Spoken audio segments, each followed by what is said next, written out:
Assalamualaikum warahmatullahi wabarakatuh. Saya Lutfi Fauzan. Pertama, saya mengucapkan selamat kepada saudara yang telah diterima di Prodi Bimbingan dan Konseling UM Malang. Yang perlu saudara ketahui, Prodi BK FIP UM pernah menjadi satu-satunya dan yang mendapatkan akreditasi A dari antara semua prodi yang ada di UM. Sekalipun pernah turun ke tingkat B, namun terangkat kembali mendapatkan akreditasi A sampai dengan sekarang. Karena itu, selamat berbahagia untuk saudara semua. Dan sekarang saudara bergabung dengan saya pada mata kuliah pengantar konseling.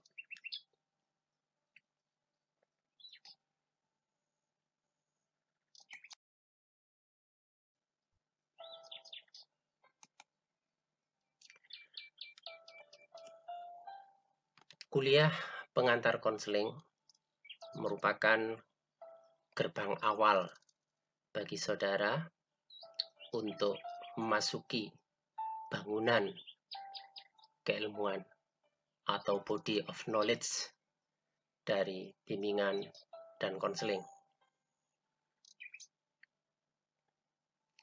Mudah-mudahan dari langkah pertama Anda menapakkan kaki pada wilayah kajian konseling ini, menumbuhkan daya tarik dan kemantapan saudara untuk tetap komitmen pada jurusan bimbingan dan konseling.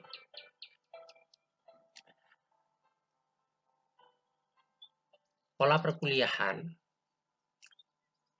selama masa pandemi ini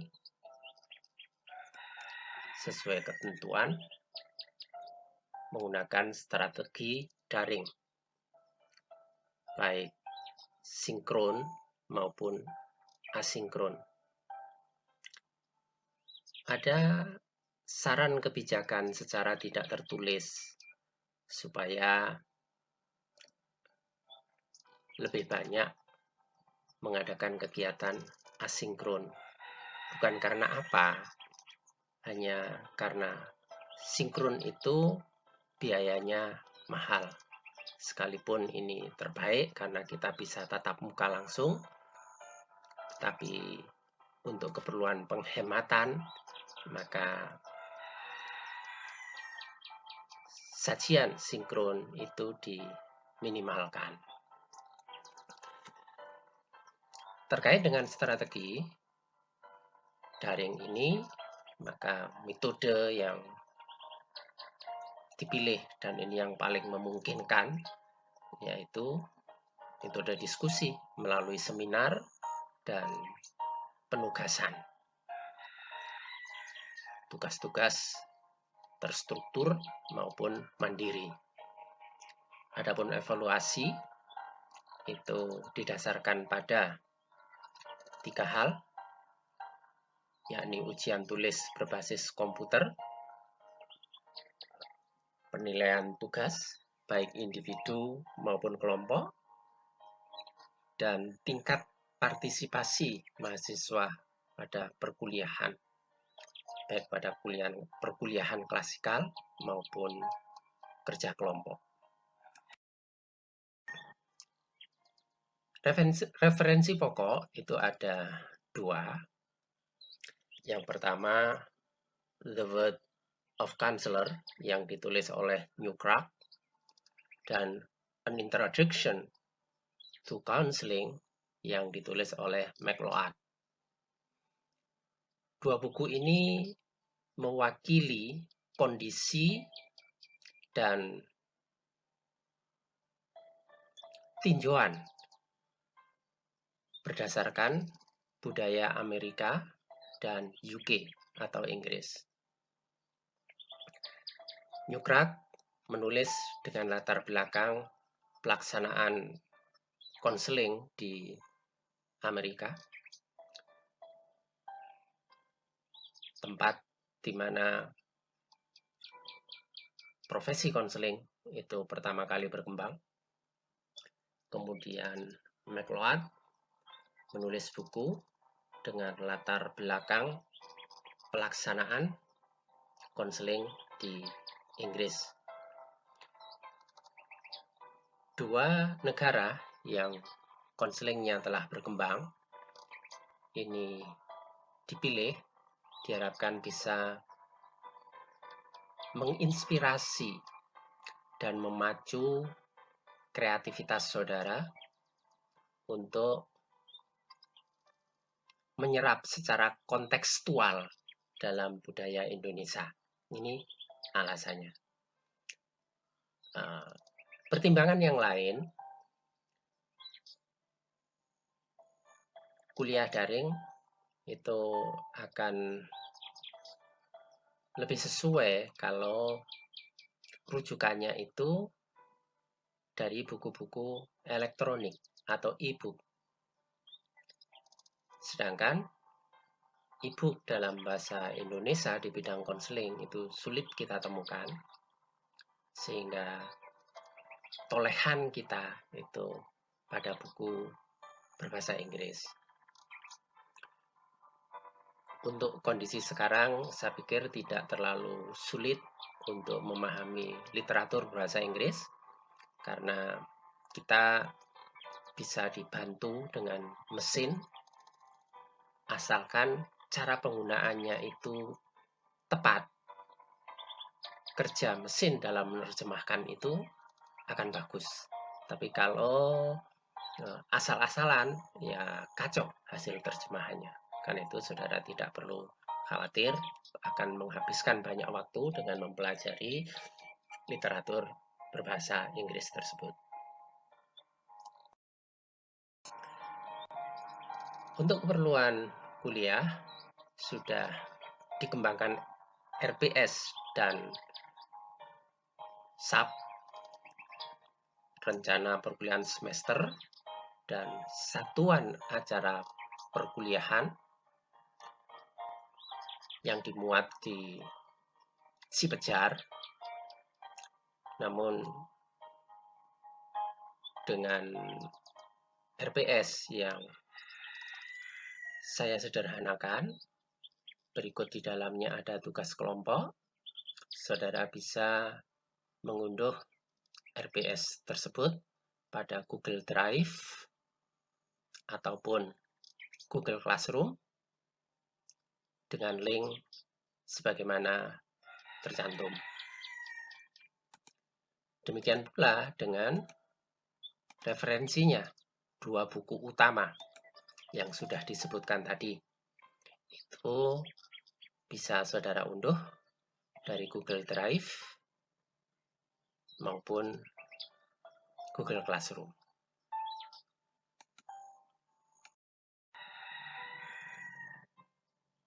Fokus bahasan pada pengantar konseling itu kalau dipadatkan sebenarnya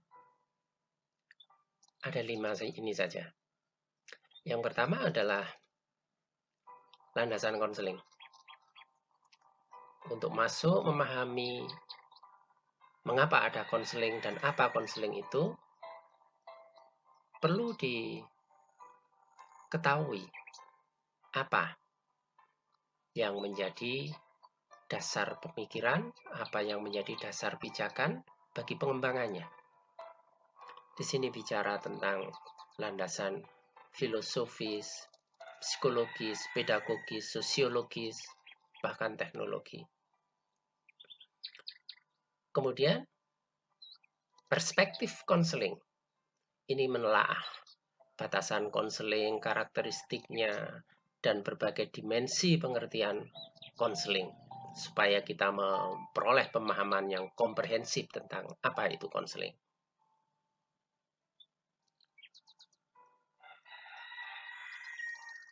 Konseling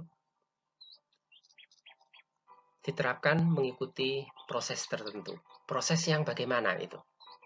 Ada berbagai pandangan tentang proses. Dalam proses itu dibutuhkan keterampilan. Ada sejumlah keterampilan yang diperlukan. Maka ini menjadi bahasan berikutnya. Interaksi proses dengan keterampilan dan sikap itu nanti juga terkait dengan kondisi-kondisi fasilitatif. Kondisi fasilitatif itu menyangkut persyaratan bagi terjadinya proses konseling yang efektif, baik dari sisi pelaku maupun dari lingkungannya. Lingkungan harus mendukung, tapi yang lebih menentukan terutama adalah pelakunya. Dalam ini adalah konselor, maka perlu dikenali karakteristik konselor yang efektif. Intinya 5 hal ini saja. Kalau diure agak lebih detail, maka kajian konseling itu cakupan isinya adalah batasan konseling dan kaitannya dengan profesi helping lainnya, sejarah perkembangan dan faktor-faktor penentunya, landasan konseling, filosofis, psikologis, pedagogis, sosial budaya, dan teknologis, prinsip, asas, dan tujuan konseling dalam berbagai tinjauan, dimensi bantuan dalam konseling, sifat dan situasi hubungan dalam konseling, unsur-unsur dinamik dalam konseling. Ada konselor, ada konseli, ada tujuan, itu yang merupakan bagian-bagian dari unsur-unsur dinamik dalam konseling. Dikatakan dinamik karena bisa kualitas tinggi, bisa juga merendah. Karena itu dikatakan dinamik. Lebih lanjut adalah keterampilan dasar dan lanjut. Konseling itu membutuhkan keterampilan dasar atau basic skill. Untuk optimalnya membutuhkan keterampilan lanjut atau advance. Berikutnya adalah pengelolaan dan proses konseling. Model-model bantuan dalam konseling, ada sejumlah model yang itu perlu diketahui dan perlu disesuaikan model mana yang sesuai dengan pribadi kita nantinya. Kemudian media dan instrumen dalam konseling, evaluasi dalam konseling, baik terkait dengan proses maupun hasil, kode etik konseling, ini kajian penting supaya mutu konseling itu terjaga dan konseli tetap terlindungi. Lalu supervisi, riset, dan pengembangan profesi dalam rangka mengukuhkan profesionalisasi konseling.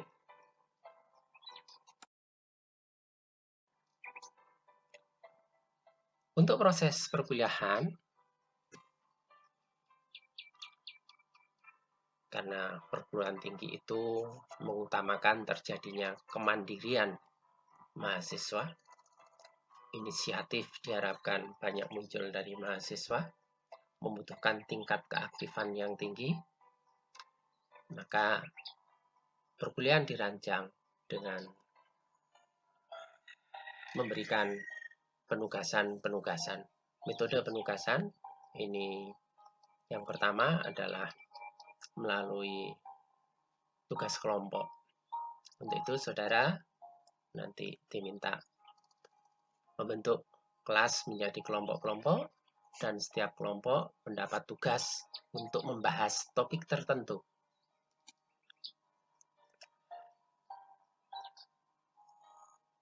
Dalam diskusi kelompok itu dibutuhkan bahan diskusi.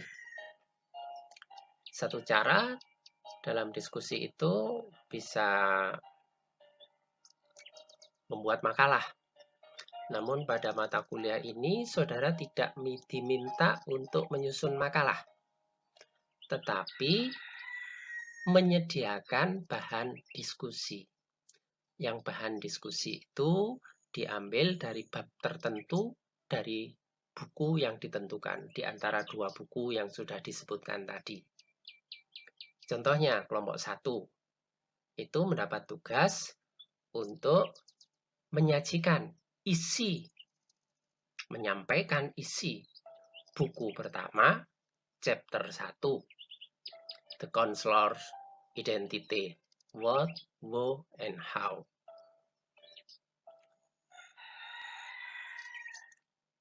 Kelompok 2 menyajikan, kebetulan ini 2 chapter, karena bahannya sedikit sehingga 2 chapter digabung. Buku kedua, chapter kedua, dan buku 2, chapter ketiga. Kelompok 3 kembali membahas buku 1, chapter kedua.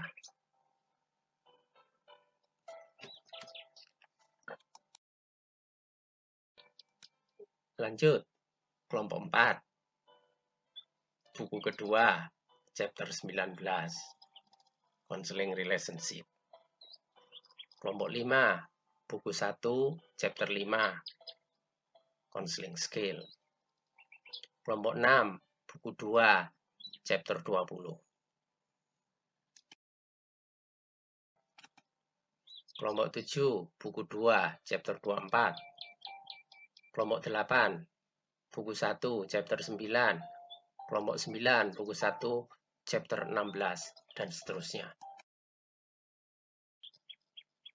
Dan seterusnya untuk kelompok 10, 11, dan 12. Jadi, kelas dibagi menjadi 12 kelompok dengan tugas-tugas yang telah ditentukan tersebut.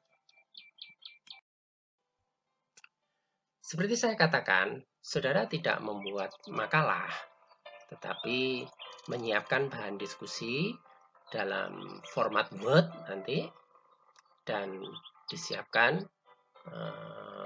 PPT-nya, PowerPoint-nya. Ya tidak harus PowerPoint, media lain untuk presentasi juga boleh. Misalnya saudara menggunakan Prezi juga bisa saja. Bagaimana format bahan ini? Kalau makalah kan punya struktur tertentu. Ada bab 1 pendahuluan, isinya apa saja, bab 2 isi, dan bab ketiga itu penutup, kesimpulan, dan saran. Bahan diskusi ini strukturnya berbeda. Pertama adalah halaman sampul, itu judul chapter yang diterjemahkan dan nama anggota kelompok. Kemudian bab 1 itu isi chapter.